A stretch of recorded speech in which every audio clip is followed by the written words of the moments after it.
Hi hello, ഞാൻ നിങ്ങളോട് ഇന്ന് ഷെയർ ചെയ്യുന്നത് ജർമ്മനിയിൽ സ്റ്റുഡൻസ് ആയിട്ട്, അതായത് യൂണിവേഴ്സിറ്റിയിൽ പഠിക്കാൻ വരുന്നവർ ശ്രദ്ധിക്കേണ്ട കുറച്ച് കാര്യങ്ങളാണ്.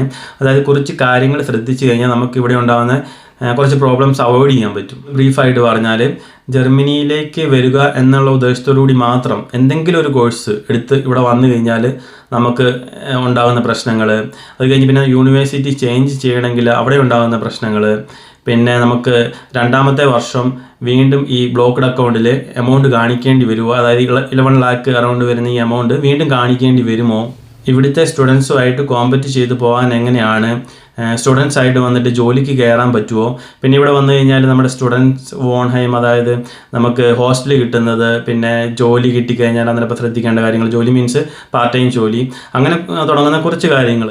അപ്പോൾ നമ്മൾ കാര്യത്തിലേക്ക് കിടക്കാം. ഇവിടെ പബ്ലിക് യൂണിവേഴ്സിറ്റി ഉണ്ട്, പ്രൈവറ്റ് യൂണിവേഴ്സിറ്റി ഉണ്ട്. അത് ഓൾമോസ്റ്റ് ആൾക്കാർക്കും അറിയാവുന്ന കാര്യമായിരിക്കും. അറിയത്തില്ലാത്തവർക്ക് വേണ്ടി അതും കൂടി ഒന്ന് പറയുന്നതേ ഉള്ളൂ ചെറുതായിട്ട്. പ്രൈവറ്റ് യൂണിവേഴ്സിറ്റി ആണെങ്കിൽ നമ്മൾ ഫീസ് കൊടുത്ത് പഠിക്കുന്നു. പ്രൈവറ്റ് യൂണിവേഴ്സിറ്റിയിലെ ഫീസ് എന്ന് പറയുന്നത് അറൗണ്ട് 20 lakh ആണ് വരുന്നത്. അതുകൊണ്ട് തന്നെ പ്രൈവറ്റ് യൂണിവേഴ്സിറ്റിയിൽ പഠിക്കാൻ നമ്മുടെ നാട്ടിൽ നിന്നൊക്കെ 1% സ്റ്റുഡൻസ് പോലും വരുന്നില്ല.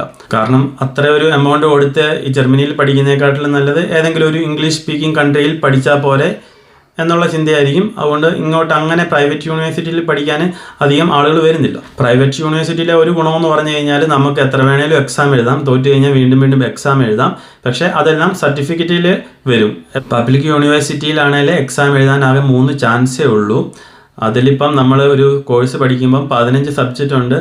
ആ 15ാമത്തെ സബ്ജക്റ്റ്, അതായത് ഒരു സബ്ജക്റ്റ് മാത്രം നമുക്ക് കിട്ടിയില്ല, 3ാമത്തെ ചാൻസിൽ കിട്ടിയില്ലെങ്കിൽ പോലും നമുക്ക് ആ കോഴ്സ് പാസ്സായതായിട്ട് സർട്ടിഫിക്കറ്റ് കിട്ടത്തില്ല. പിന്നെ നമുക്ക് ജർമ്മനിയിൽ ഈ ഒരു കോഴ്സ് ഒരു കോളേജിലും ഒരു യൂണിവേഴ്സിറ്റിയിലും പഠിക്കാൻ പറ്റത്തില്ല.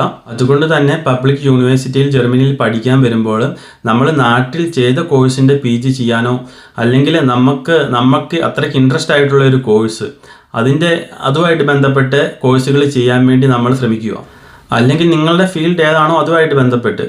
അല്ലാതെ ഇപ്പം ഞാൻ പറഞ്ഞാൽ ജർമ്മനിക്ക് വരാൻ വേണ്ടിയുള്ള ഒരു ആഗ്രഹം കൊണ്ട് മാത്രം ഏതെങ്കിലും ഒരു കോഴ്സ് എടുത്ത് വന്നതെന്ന് നമുക്കത് കംപ്ലീറ്റ് ചെയ്യാൻ പറ്റുമോ ഇല്ലയോ എന്ന് പറയാൻ പറ്റത്തില്ല. അതുമല്ലാതെ നമ്മളെ കൊണ്ടുവരുന്ന ആളുകൾ ചിലപ്പോൾ ചീറ്റ് ചെയ്ത് നമ്മൾ ഏതെങ്കിലും ഒരു കോഴ്സിന് പെട്ടുപോകാം. എക്സാമ്പിൾ, ഈ കഴിഞ്ഞ ഇടയ്ക്ക് 4 പിള്ളേർ വന്നിട്ടുണ്ടെങ്കിൽ ഞാൻ പറയാം കാര്യം. അവരോട് നാട്ടിൽ നിന്ന് ഈ കൊണ്ടുവന്ന ആൾ പറഞ്ഞത് ഇതൊരു നല്ല ബെസ്റ്റ് കോഴ്സാണ്, ഇത് പഠിച്ചു കഴിഞ്ഞാൽ അന്നേരം ജോലിയാണ്, അങ്ങനെ ഭയങ്കരമായിട്ട് ഇത് ഇങ്ങനെ പറഞ്ഞ് അവരെ കൊണ്ട് ആ കോഴ്സ് എടുപ്പിച്ചു.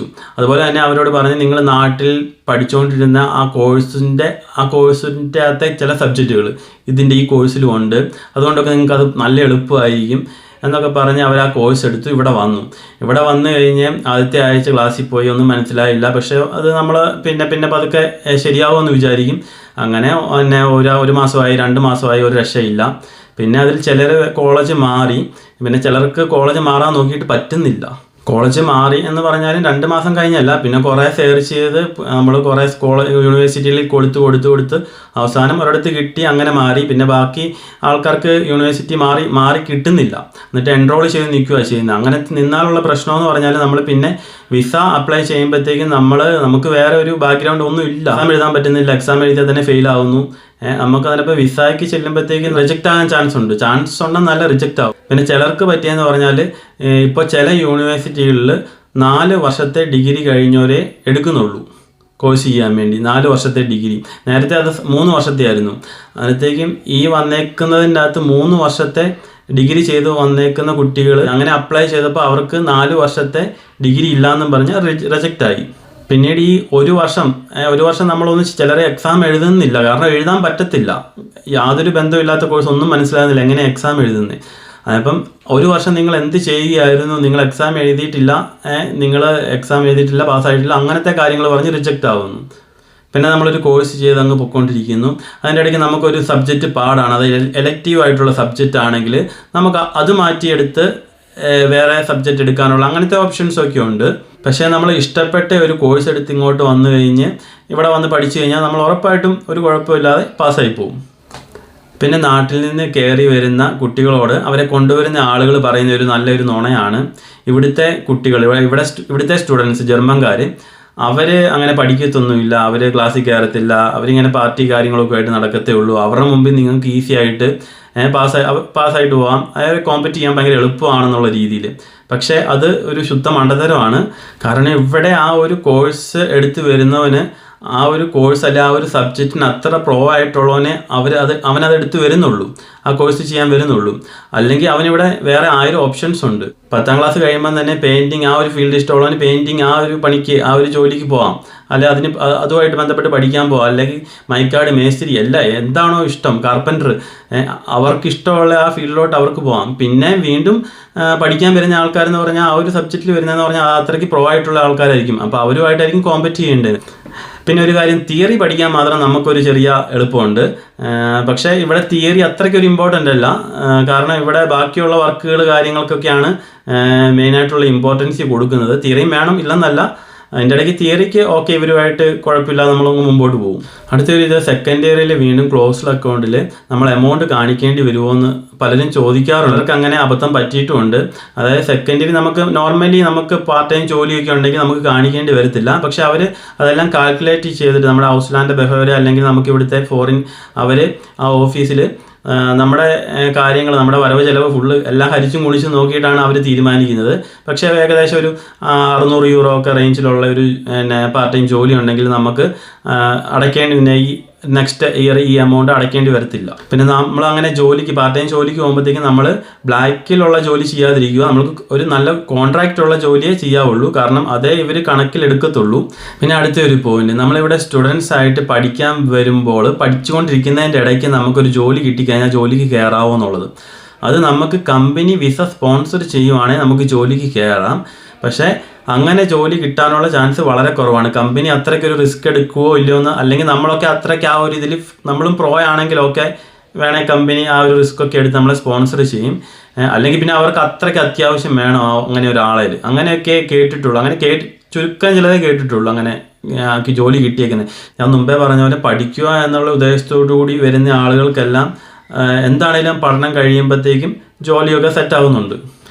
അടുത്തെന്ന് പറഞ്ഞാൽ നമ്മൾ ഇവിടെ വന്നു കഴിയുമ്പോഴത്തേക്കും നമുക്ക് താമസിക്കാൻ ഒരു സ്ഥലം വേണം, ഒരു റൂം അല്ലെ ഹോസ്റ്റല്, ഇവിടെ സ്റ്റുഡൻസ് വോൺഹൈം എന്നാണ് പറയുന്നത്, അങ്ങനെ ഒരു സ്ഥലം വേണം.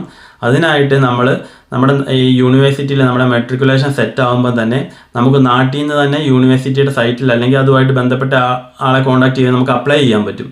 നമ്മൾ അന്നേരം തന്നെ അപ്ലൈ ചെയ്ത് കഴിഞ്ഞാൽ മാത്രമേ നമുക്ക് എത്രയും വേഗം ഇവിടെ വരുമ്പം കിട്ടുമെന്ന് പോലും പറയാൻ പറ്റത്തില്ല. കാരണം യൂണിവേഴ്സിറ്റിയുടെ ഹോസ്റ്റലാകുമ്പോൾ നമുക്ക് അതിന് റെൻറ്റ് കാര്യങ്ങളൊക്കെ കുറവാണ്. അപ്പം അതിനുവേണ്ടി ഇച്ചിരി തിരക്ക് കിട്ടാൻ വേണ്ടി ഇച്ചിരി ബുദ്ധിമുട്ടായിരിക്കും. നമുക്ക് നാട്ടിൽ ആരെങ്കിലും കോൺടാക്റ്റ് ഉള്ള ആൾ ഇവിടെ വരുമ്പോഴത്തേക്ക് ഒരു റൂം തരാമെന്ന് പറയുകയാണെങ്കിൽ അത് നമ്മുടെ പേരിൽ രജിസ്റ്റർ ചെയ്യാൻ പറ്റുമോ എന്ന് നോക്കണം. കാരണം നമ്മുടെ പേരിൽ അത് എഗ്രിമെൻ്റ് ഉണ്ടെങ്കിൽ മാത്രമേ നമുക്ക് ബാക്കി ഇവിടെ വന്നു കഴിഞ്ഞാൽ ബാങ്ക് അക്കൗണ്ട് എടുക്കാനോ അല്ലെങ്കിൽ സിറ്റി രജിസ്ട്രേഷൻ കാര്യങ്ങൾ അതിനൊക്കെ നമുക്ക് പറ്റത്തുള്ളൂ. നമ്മളിപ്പോൾ വേറൊരു കൺട്രി പോയി കഴിഞ്ഞാൽ ചിലപ്പം അവിടെ 3-4 പേര് ഒരു റൂമിൽ കഴിയുമായിരിക്കും. പക്ഷേ ഇവിടെ അങ്ങനെ പറ്റത്തില്ല. ഇവിടെ ഇപ്പം ഒരു വീടാണെങ്കിൽ തന്നെ 3 ബെഡ്റൂം ഉണ്ടെങ്കിൽ അത് 3 പേർക്ക് ഷെയർ ചെയ്യാൻ പറ്റത്തുള്ളൂ, 3 പേർക്കായിട്ട് ഷെയർ ചെയ്യാൻ പറ്റത്തുള്ളൂ. അപ്പം ആ കാര്യം ഒന്ന് ശ്രദ്ധിക്കുക. പിന്നെ അടുത്തത് പാർട്ട് ടൈം നമുക്ക് ജോലി, അത് ഇവിടെ വന്നു കഴിഞ്ഞാണെങ്കിൽ യൂണിവേഴ്സിറ്റിയുടെ സൈറ്റും കാര്യങ്ങളും ഒക്കെ ഉണ്ട്, അല്ല അതിൻ്റെ അകത്ത് നമുക്ക് അപ്ലൈ ചെയ്യാം. അല്ലെങ്കിൽ നമുക്ക് പാർട്ട് ടൈം ജോലി കിട്ടിക്കഴിഞ്ഞാൽ തന്നെ നമ്മൾ എഗ്രിമെൻറ്റ് കാര്യങ്ങളൊക്കെ നല്ലപോലെ വായിച്ച് നോക്കി നമ്മൾ ട്രാൻസ്ലേറ്റ് ചെയ്താൽ മതി. ഗൂഗിൾ ട്രാൻസ്ലേറ്റർ എടുത്ത് എല്ലാം ശ്രദ്ധിച്ച് വായിച്ച് നോക്കി മാത്രമേ നമുക്ക് സൈൻ ചെയ്യാവുള്ളൂ. പിന്നെ ബ്ലാക്കിലെ ജോലി എന്ന് പറയുന്നത് നമ്മുടെ ഇൻകത്തിൻ്റെ അകത്ത് കൂട്ടത്തില്ല. ബ്ലാക്കിൽ, അതായത് നമ്മുടെ കയ്യിലാണ് നമുക്ക് സാലറി കിട്ടുന്നതെങ്കിൽ നമ്മുടെ ഇൻകോ ആയിട്ട് അത് കൂട്ടത്തില്ല. പിന്നെ അടുത്തൊരു കാര്യം, നമ്മളിവിടെ മെട്രിക്കുലേഷൻ നമുക്ക് യൂണിവേഴ്സിറ്റിയിലാവുമ്പോൾ തന്നെ നമ്മൾ ആ മാസം തൊട്ട് നമ്മളിവിടെ ഹെൽത്ത് ഇൻഷുറൻസ് അടയ്ക്കേണ്ടി വരും. ചിലർക്ക് പറ്റാറുള്ള അബദ്ധം എന്ന് പറഞ്ഞാൽ ചിലപ്പോൾ നമ്മൾ ഇപ്പോൾ കോഴ്സ് രജിസ്ട്രേഷൻ എല്ലാം കഴിഞ്ഞ് നമ്മളെല്ലാം സെറ്റായി എന്നിട്ട് നമ്മൾ വിസ അപ്ലൈ ചെയ്യുമ്പോൾ ചിലപ്പം റിജക്റ്റ് ആയി കഴിഞ്ഞ് പിന്നെ നമ്മൾ വരുന്നതെന്ന് പറഞ്ഞാൽ അടുത്ത 6 മാസം കഴിഞ്ഞ് അടുത്ത സെമ്മിലോട്ടായിരിക്കും, അല്ലെങ്കിൽ ചിലപ്പോൾ 1 വർഷം കഴിഞ്ഞായിരിക്കും വരുന്നത്. പക്ഷേ അപ്പോഴും നമ്മുടെ ഹെൽത്ത് ഇൻഷുറൻസ് ഇങ്ങനെ പോകുന്നുണ്ടെന്നുള്ള ഒരു വിചാരം നമുക്ക് വേണം. അങ്ങനെ പറ്റിയാലെന്നാണ് പറഞ്ഞ കേട്ടോ. ഇതിൻ്റെ ഇടയ്ക്ക് 2 കാര്യം പറയാൻ വിട്ടുപോയിരുന്നു കേട്ടോ. ഒന്നാമത്തെ കാര്യം എന്ന് പറഞ്ഞാൽ ചില പബ്ലിക് യൂണിവേഴ്സിറ്റികളിൽ ചില കോഴ്സുകൾക്ക് ഫീസ് കൊടുക്കേണ്ടി വരും, അറൗണ്ട് 1000 യൂറോ ഒക്കെ. അത് പബ്ലിക് യൂണിവേഴ്സിറ്റി ആണെങ്കിൽ പോലും അത് ചില കോഴ്സുകൾക്കേ ഉള്ളൂ.